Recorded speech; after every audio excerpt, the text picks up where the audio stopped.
Well, good morning, brothers. It's February 10th. So we turn to the book of Proverbs, chapter 10. And as I was reading through Proverbs chapter 10, verse 12, jumped off the page, and it reads like this: Hatred stirs up strife, but love covers all transgressions. That's Proverbs 10, verse 12. Interesting. At first I thought, well, that seems to be a very straightforward proverb, Lord. What is it that you are talking about here? And as I dove into this and I started looking up the words and taking a deeper dive into this, I discovered a few things. First of all, hatred, that word hatred, is what you might expect it to mean. It's an emotion that where someone or something is odious or something repulsive, something to be avoided. Hatred is the opposite of love in this particular proverb. He's contrasting hatred and love. Hatred divides and separates, whereas love brings back together and reconciles. Hatred stirs up strife. That word stirs actually means to uncover or to reveal or to agitate strife. But love covers all transgressions. That word love there in that context is actually a word in the Hebrew that is very much like our own word for love, but it's not the chesed, fiercely loyal, pursuing type of love that God has for his people that he describes. That's a different kind of love. This particular word love is more of a general sense. It's like, you love your spouse and you love popcorn, but they mean very different things. And in this particular case, that word is very similar to our word for love, and it means an affection towards. Now, it's just a matter of degrees as to whether or not it's a strong affection towards or it's a weak affection towards. But it says love covers all transgressions. That word transgressions there, as you dig into it, it actually means rebellion. So love or affection towards somebody will cover over, and that word cover actually means to conceal, to hide, and in some contexts means to forgive.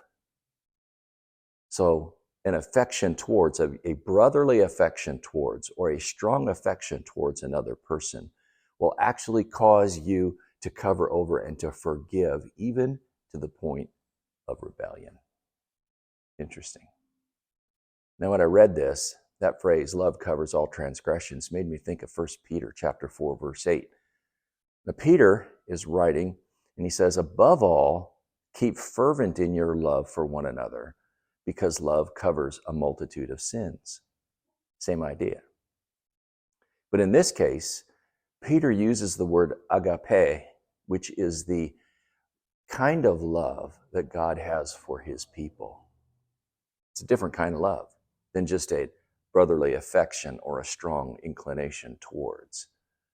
It's actually the undeserved love that God has for his people. Above all, keep fervent in your love for one another, because love covers a multitude of sins. Now, back in Proverbs chapter 10, verse 12, it says, hatred stirs up strife. And I forgot to mention this, but that word strife, actually, when you dig down into it, it means controversy. Interesting. Now, I don't have to tell you that there's a lot of controversy going on in the world right now, and it's easy to get caught up in it. Unless we think that this particular proverb doesn't apply to us, what he's saying is, if you're stirring the waters up with controversy, if you're unveiling or you're revealing or you're involved in the controversies that are swirling around us right now, that is not of God. That's actually of hatred, because he says hatred stirs up strife. Hatred unveils or stirs up or reveals controversy.